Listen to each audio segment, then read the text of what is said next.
जय श्री हरि विष्णु। ओम नमः शिवाय। प्रिय दोस्तों, मैं मीतू शुक्ला SPM ब्लॉग में आप सभी का स्वागत करती हूँ। आइए जानते हैं बरूथनी एकादशी व्रत कथा। बरूथनी एकादशी के दिन विष्णु भगवान की किस रूप का पूजा करना चाहिए और कौन सी ऐसी उपाय करना चाहिए जिससे मनुष्य की सभी मनोकामनाएं पूर्ण हो जाए। क्योंकि व्रतों में महाव्रत एकादशी व्रत है, इससे बड़ा कोई व्रत नहीं है। विष्णु भगवान से बड़ा कोई देव नहीं है और गंगा से बड़ा कोई नदी नहीं है। तो बने रहिए मेरे साथ मेरे वीडियो में। प्लीज़ मेरी वीडियो अच्छी लगती है तो वीडियो को लाइक करेंगे, चैनल को सब्सक्राइब करेंगे, बेल आइकन को प्रेस करेंगे, जिससे मेरी वीडियो का न्यू नोटिफिकेशन सबसे पहले आप सभी के पास पहुंचे। प्रिय दोस्तों, बहुत मन चित भाव से इस कथा को सुनिएगा। इस कथा को आधा अधूरा सुनने का गलती नहीं करिएगा, क्योंकि कभी कभी ज़िंदगी में किसी का बुरा नहीं किया जाता है, फिर भी खुद का बुरा हो जाता है। किसी के लिए अच्छा सोचने पर भी अपना कुछ अच्छा नहीं होता है। तो एक कथा के माध्यम से आप सब कुछ समझेंगे कि मनुष्य की ज़िंदगी में क्यों दुख आती है, किस कारण से, और उस दुख का निवारण क्या है। तो बहुत चिंत भाव, शांत भाव से इस कथा को सुनिएगा और वीडियो को लाइक अवश्य करिएगा और अच्छे अच्छे कमेंट किया करिएगा, क्योंकि आपका एक लाइक से मुझे बहुत हिम्मत मिलती है। धार्मिक मान्यताओं के अनुसार बरूथनी एकादशी के दिन ये कथा सुना या पढ़ा जाए तो मनुष्य सभी पापों से मुक्त हो जाता है। इस वीडियो के माध्यम से जानेंगे बरूथनी एकादशी व्रत कथा। हर माह में 2 एकादशी तिथि आती है, एक कृष्ण पक्ष में और एक शुक्ल पक्ष में। पूरे साल में 24 एकादशी पड़ती है। वहीं जब अधिक मास होता है तो 26 एकादशी पड़ती है। सनातन धर्म में एकादशी तिथि का बहुत अधिक महत्व होता है। एकादशी तिथि भगवान विष्णु को बहुत प्रिय तिथि होती है। इस दिन विधि विधान से भगवान विष्णु की पूजा अर्चना की जाती है, तो विष्णु भगवान अनन्य फल की प्राप्ति कराते हैं। हिंदू पंचांग के अनुसार वैशाख माह के कृष्ण पक्ष में पड़ने वाली एकादशी तिथि को बरूथनी एकादशी के नाम से जाना जाता है। बरूथनी एकादशी के दिन भगवान विष्णु की वामन अवतार की पूजा अर्चना की जाती है। इस पावन तिथि पर व्रत कथा का पाठ श्रवण करने से सभी पापों से मुक्ति मिलती है। अब रही बात की वामन अवतार का, अगर फोटो आपके पास नहीं है तो क्या करना चाहिए, या मूर्ति नहीं है तो क्या करना चाहिए। तो प्रिय दोस्तों, वामन अवतार का अगर फोटो नहीं है, मूर्ति नहीं है, तो वामन भगवान के नाम से विष्णु भगवान की उस दिन अवश्य पूजा करना चाहिए। तो इससे भी विष्णु भगवान प्रसन्न हो जाते हैं। पंचामृत से स्नान करा करके विष्णु भगवान को पीले वस्त्र धारण कराएं और खुद पीले वस्त्र धारण करके ही एकादशी का व्रत रखना चाहिए। व्रतों में महाव्रत ये बरूथनी एकादशी का व्रत है। मनुष्य की कायिक, वाचिक, मानसिक सभी तरह के पापों से मुक्ति दिलाती है ये बरूथनी एकादशी। आगे सुनेंगे बरूथनी एकादशी व्रत कथा। प्राचीन समय में नर्मदा नदी के किनारे मानधाता नाम के राजा रहते थे। राजा का धर्म निभाने के साथ साथ वह राजा जप तप, पूजा पाठ और एकादशी व्रत का पालन नियम निष्ठा से करते थे और विष्णु भगवान का अनन्य भक्त थे। भगवान विष्णु में राजा की पूर्ण निष्ठा थी, साथ ही प्रजा के प्रति राजा दया भाव रखते थे। एक बार राजा तपस्या में लीन थे, तभी एक भालू ने राजा का पैर दबोच लिया और राजा को जंगल की ओर खींचकर ले गया। राजा विष्णु भगवान से पुकारे, विष्णु भगवान को याद किया, प्रार्थना किया कि हे विष्णु भगवान, हे भक्त वत्सल श्री हरि, आइए मेरी रक्षा कीजिए।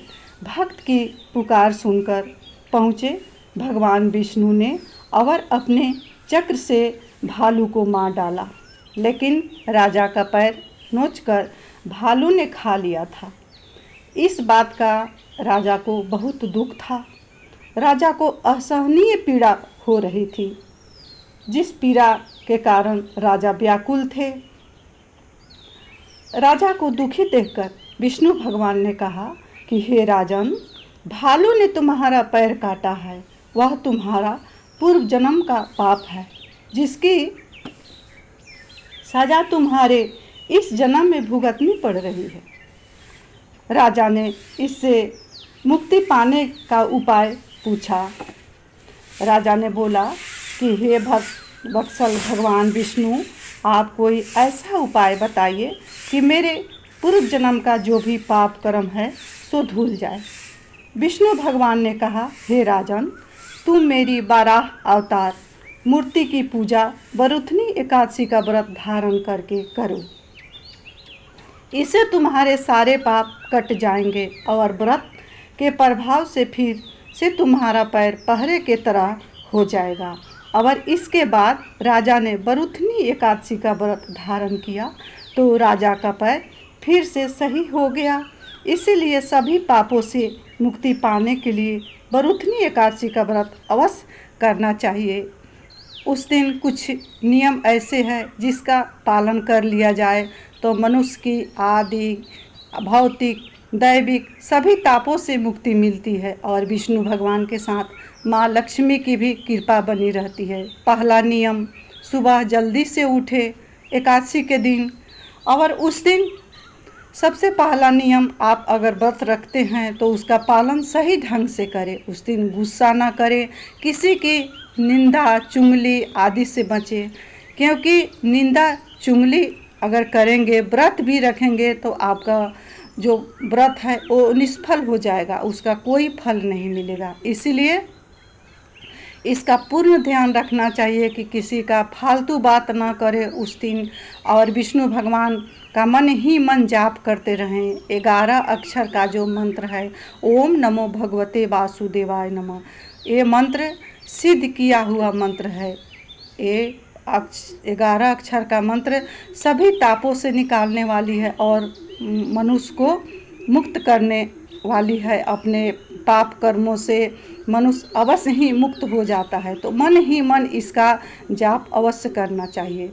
आपके पास रुद्राक्ष माला है या तुलसी माला है या चंदन माला है, जो भी माला है उससे इसका आप जाप कर सकते हैं। सुबह जल्दी उठ करके स्नान करें, हो सके तो सरोवर में स्नान करना चाहिए, गंगा में स्नान करना चाहिए, क्योंकि व्रतों में महाव्रत एकादशी व्रत है, उसमें वैशाख तिथि का जो एकादशी होती है वो विष्णु भगवान को अति प्रिय है। इस वैशाख को माधव महीना भी कहा जाता है। उसमें सरोवर में स्नान करना अति फलदायी माना गया है। संभव ना हो तो अपने नहाने के बाल्टी में थोड़ा सा गंगा जल तिल मिश्रित जल से ही स्नान करना चाहिए, क्योंकि विष्णु भगवान का तो व्रतों में महाव्रत एकादशी है ही, उसमें जो शनिवार को पड़ जाए तो इसका कहना ही किया। विष्णु भगवान को अति प्रिय है तिल, तो मैं तिल का कुछ उपाय बता रही हूँ जिसको आप सभी अवश्य करेंगे।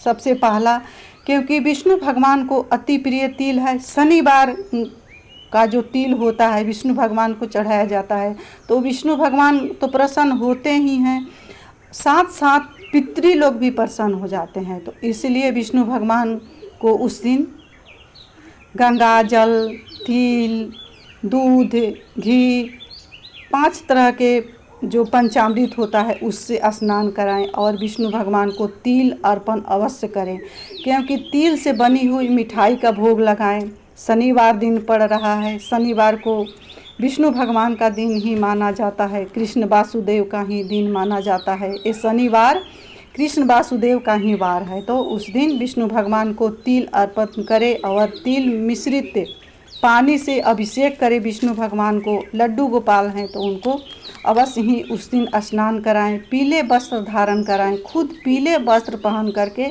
विष्णु भगवान के सामने बैठें। विष्णु भगवान को पीले फूल पीले चंदन, और उस दिन विष्णु भगवान के सामने एक अखंड ज्योत अवश्य जलाना चाहिए, जो कि सरसों तेल नहीं जलाना चाहिए। विष्णु भगवान को एकादशी तिथि पर सरसों तेल निषेध माना गया है। उस दिन तिल का तेल या घी में ही विष्णु भगवान के सामने दीपक प्रज्वलित करना चाहिए और विष्णु भगवान के सामने भगवत गीता का पाठ या भागवत महापुराण का पाठ 1 अध्याय 2 अध्याय अवश्य ही करना चाहिए उस दिन, और या सुंदरकांड का पाठ, क्योंकि शनिवार है तो सुंदरकांड का भी पाठ आप कर सकते हैं। इस तरह से विष्णु भगवान तिल से अगर आप विष्णु भगवान को अभिषेक कराते हैं, विष्णु भगवान को अर्पित करते हैं, तो विष्णु भगवान के साथ आपका पितृ भी प्रसन्न होंगे और शुभ फल की प्राप्ति होगी। अगर आप जाने अनजाने में कहीं भी पाप हो गया है तो उससे विष्णु भगवान अवश्य ही मुक्त करेंगे। ये बरुथनी एकादशी सभी पापों से मुक्त कराने वाली है। तो प्रिय दोस्तों, इसी के साथ मैं अपने वाणी को विष्णु भगवान के चरणों में विराम दे रही हूँ। मिलती हूँ अगले वीडियो में, तब तक के लिए इतना ही। ओम नमो भगवते वासुदेवाय, नमो नमः। श्री शिवाय नमस्तुभ्यम। हर हर महादेव।